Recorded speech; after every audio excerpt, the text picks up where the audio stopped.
एक वर्ड का हमारे लाइफ पर कितना इम्पैक्ट होता है ये डिपेंड करता है कि हम उसे कितना सीरियसली लेते हैं। फॉर एग्जाम्पल, एक वर्ड है डिसिप्लिन। कुछ लोगों के लिए ये जस्ट एक वर्ड ऑफ मोटिवेशन हो सकता है जो ज़रूरत पड़ने पर उन्हें मोटिवेट करता हो, लेकिन कुछ लोगों के लिए ज़िंदगी जीने का तरीका हो सकता है जो उनकी लाइफ डिफाइन करे। It all depends on how we take it. But आज हम वर्ड्स की इंपॉर्टेंस की बात क्यों कर रहे हैं, वो इसलिए क्योंकि हम भी आज एक ऐसे ही वर्ड को डिस्कस करेंगे जो अगर हम सही तरीके से समझें तो it can become a problem solving technique which can make our life very simple and easy, and that word is priority.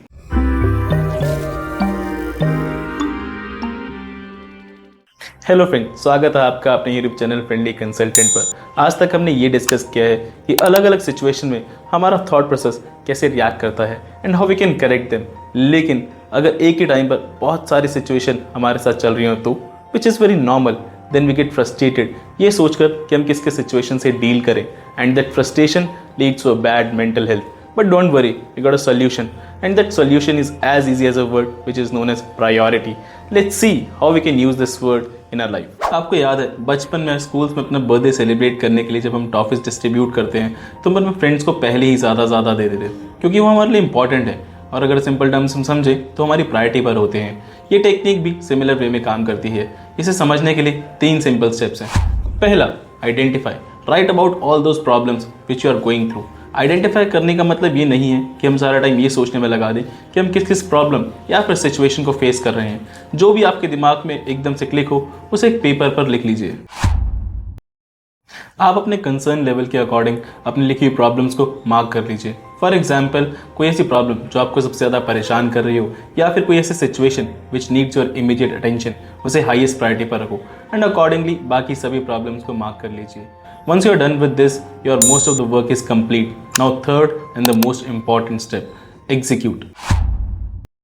सबसे ज़्यादा प्रायोरिटी वाली प्रॉब्लम से डील करना स्टार्ट कीजिए, बाकी सभी प्रॉब्लम्स को साइड में रखकर, with a complete focus on one problem at a time. Deal with the first one and move to another. ऐसा करने से आपको पॉजिटिविटी फील होगी और रियलाइज होगा हर सिचुएशन एक दूसरे से इंटर रिलेटेड है। As soon as you start dealing with the first one, बाकी सभी सिचुएशन आपको ईजी लगने लगेंगी। इस पूरी टेक्निक को एक सिंपल एग्जाम्पल से समझा जा सकता है। लेट्स से आपके ऊपर मल्टीपल लोन्स हैं बट उसे रीपे करने के लिए limited capital and you want to be free from debt. तो बेस्ट प्रैक्टिस यही होगी कि आप अपने हाई इंटरेस्ट लोन्स को पहले खत्म करें, फिर बाकी को। The similar way we should eliminate our high priority problem first and then move to another. ऐसे बहुत सारे लोग हैं जो ये कह सकते हैं कि इसमें कुछ नया नहीं है और ये ऑलरेडी उन्हें पता है। मैं बिल्कुल सहमत हूँ इस बात से, बट क्या आप मुझे बता सकते हैं कि कितने लोगों ने इन्हें अप्लाई किया? इतना ही नहीं, हमारी हर प्रॉब्लम का सोल्यूशन या तो हमारे अराउंड या फिर हमारे अंदर ही होता है, बट फिर भी उनके सॉल्यूशंस के लिए हम अपनी प्रॉब्लम्स का प्रचार सब जगह करते हैं, जो कि सबसे बड़ा कारण है उनके सॉल्व ना होने का। इसकी बजाय अगर हम अपनी प्रॉब्लम को समझें और बोलने के अलावा हम अपने एक्शन से जस्टिफाई करें कि हम अपनी प्रॉब्लम्स को सॉल्व करना चाहते हैं, then it will be a major step towards making our life happy and simple. हम ये नहीं कह रहे कि हम आपको कुछ नया बता रहे हैं, बट हम ऑनेस्टली चाहते हैं कि आपको सिचुएशंस को देखने का तरीका चेंज हो। Instead of looking towards problem, you start looking for solution. एक प्रूवन फैक्ट जो हमें खुद को बताना चाहिए कि हमारे रोने या कंप्लेन करने से सिचुएशन चेंज नहीं होगी। The only way is to act on them. Now we have to decide how we want to react. Thank you.